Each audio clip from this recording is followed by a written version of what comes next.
getting used to it. We are firmly convinced that man can adjust to anything. To a degree, man can adjust to anything that is real. Man can adapt himself to all inevitables, because inevitables arise in nature. But man cannot always adjust himself to his own stupidity. This has no valid source in nature, and is merely an expression of his own ignorance.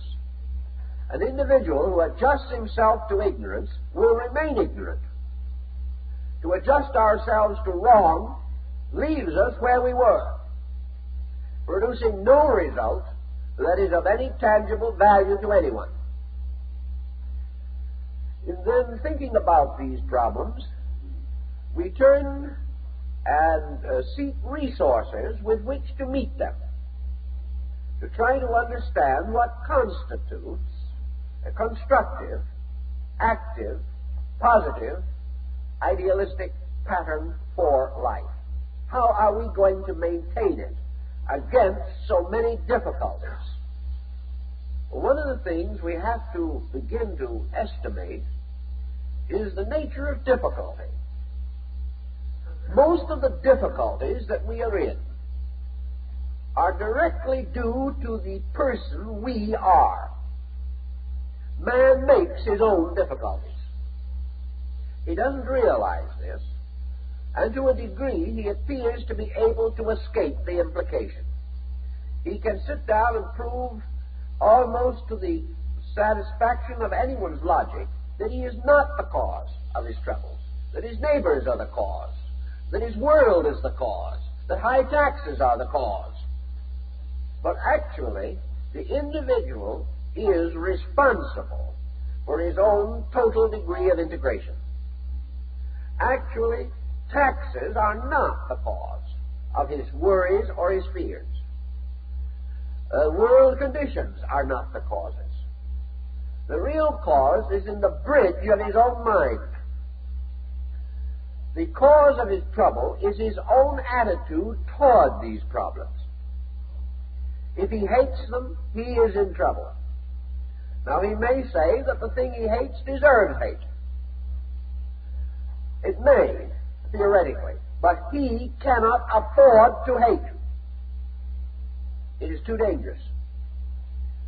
And nearly always, hatred rises from shallow, inadequate estimation of facts. It is very difficult to understand things and hate them. We may understand them and regret them. We may understand them and hope that we can change them. We may understand them and realize that they arise from a condition of human collective consciousness which is not adequate. We may observe that too much of our living is from the level of childishness rather than from the level of maturity. These things may become obvious to us, and we may find certain individuals particularly and devastatingly ignorant. We may also observe that the untutored and untrained person lacks the capacity for judgment and kindness and thoughtfulness.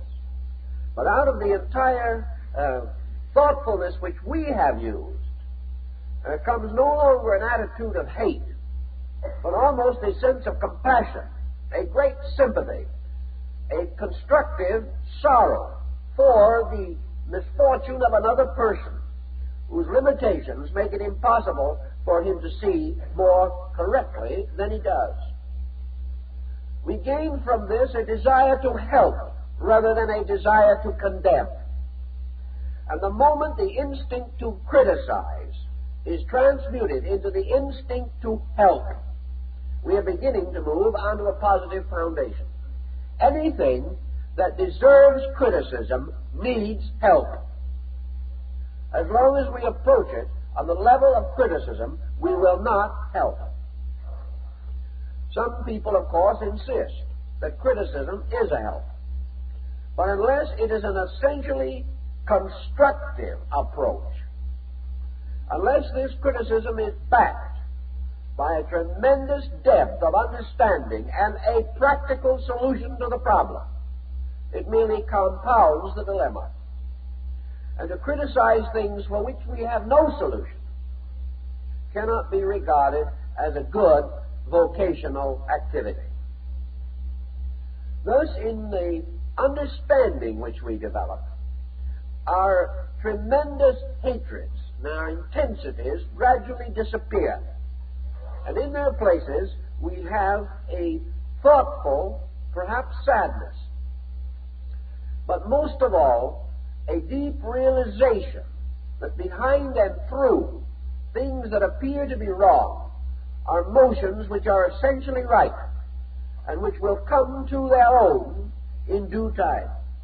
In any way that we can help these motions to come true, we are available. But mostly these constructive motions require a very great degree of personal composure. And when this is lost, the constructive motions are also lost. To then approach this problem, we have to build a philosophy of living, a concept of life that relieves us from the need to condemn. We must find a way of internal adjustment that permits us to recognize error and regret it, but not to be confused by it. Also, we must reach a degree in which every misfortune that approaches us becomes a challenge to greater adequacy on our own part. So-called reverse is not dilemma, it is challenge. It is an opportunity to be bigger than we are in order to meet a problem greater than we have previously known. Every problem is an opportunity for the individual to release solutional power from within himself. Locked within each of us is a potential we know very little about. With every faculty that we now know alert, we are using only a small fraction of our potential life availability. We have at hand countless resources which we do not even know exist because we have never directly required them to exhibit themselves. We've never called upon them.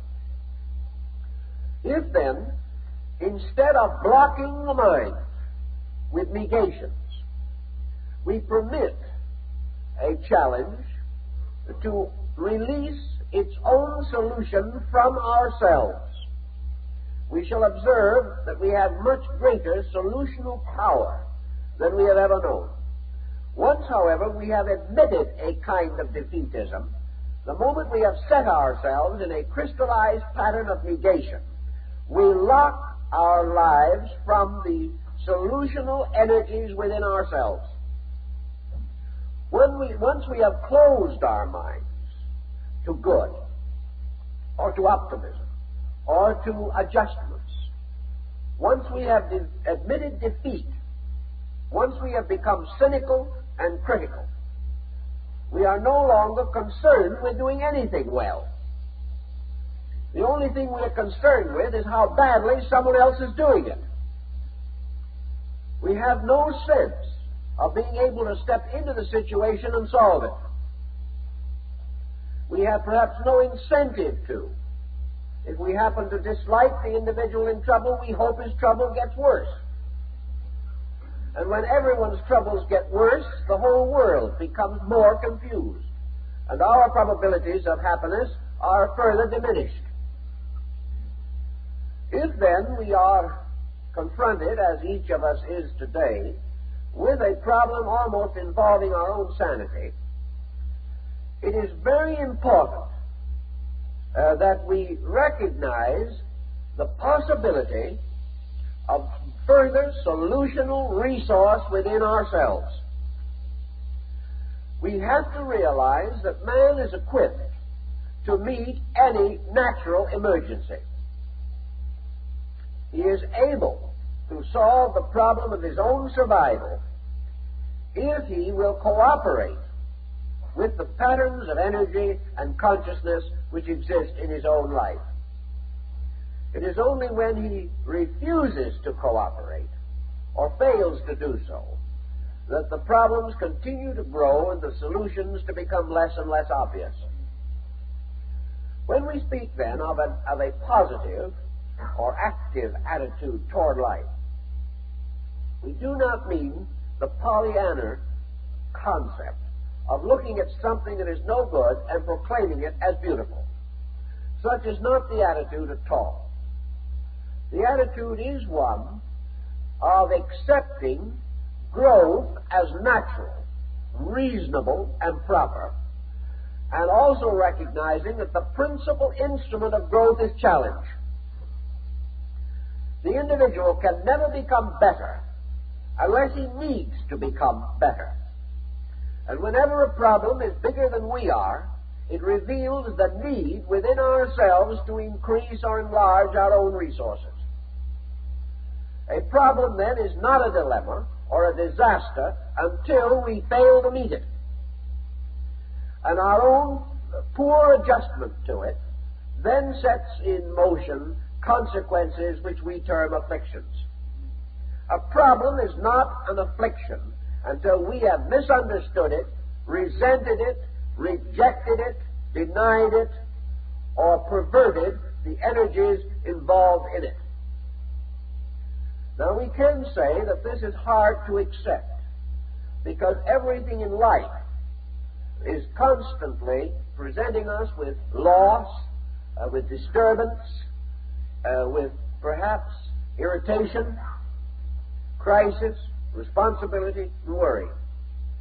All of these things are true. We do have these problems continuously pounding in upon us. But these are not the problems. The problems are our own acceptances, our own rejections, and our own available resources. If we are overly selfish, we create a whole circle of problems.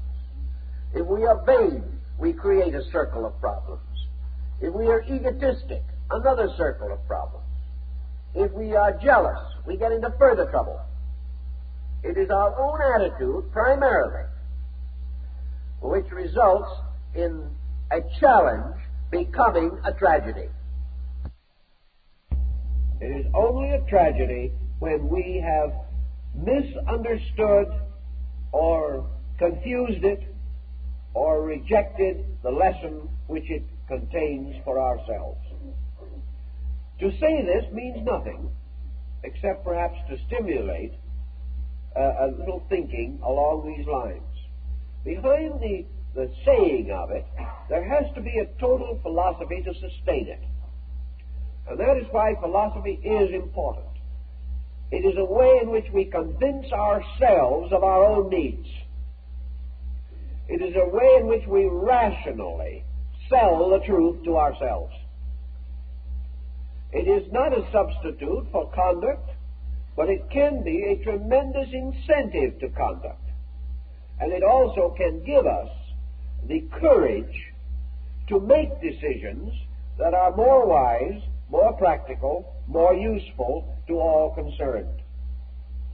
Under those conditions, philosophy begins to unfold to us the idea of a universe in which what we call good and bad actually have no existence except in man himself. A universe that is ruled by facts, by truths, by realities.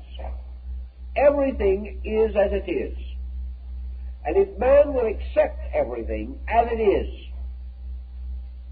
and understand it as it is, he will find that in this he has a clue to the directing of his own conduct. Now, we can take the negative attitude by simply falling into words that such acceptance will interfere with progress.